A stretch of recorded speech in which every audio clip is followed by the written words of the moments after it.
વડાપાઉંના વડા બનાવવા માટે જે આપણે ચણાનો લોટ પલાળ્યો છે તે જ ચણાના લોટથી હવે આપણે મમરી જેવા ભજી આવી રીતે તળી લેવાના છે। થોડું વધારે પાણી નાખીને અને ધીરે ધીરે આપણે આને પાડીને આવી મમરી જેવું આપણે તળી લેવાનું છે। બસ એકદમ કડક થઈ જાય આવી રીતે જુઓ, ચમચીની મદદથી આપણે આવી રીતે એને તળી લેવાનું છે।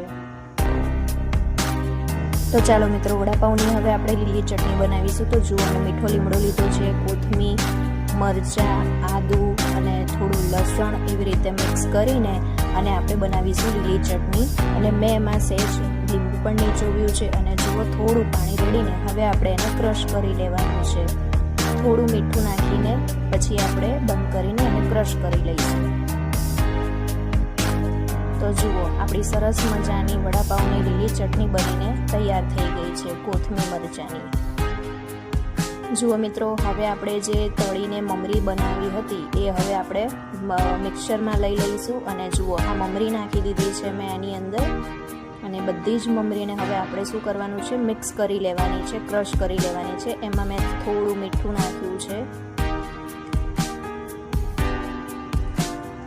હવે એમાં જશે થોડું લસણ,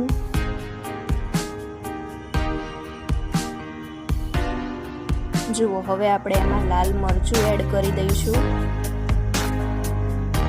એમાં મેં થોડી હિંગ નાખી છે અને હવે આપણે સરસ મજાનું ક્રશ થઈને આપણી જે કોરી ચટણી હોય છે, વડાપાઉંમાં આપણે કોરી ચટણી જે આપણને મળતી હોય છે તે આપણી બનીને તૈયાર થઈ ગઈ છે। તો મિત્રો જુઓ, આપણા વડા બનીને તૈયાર છે।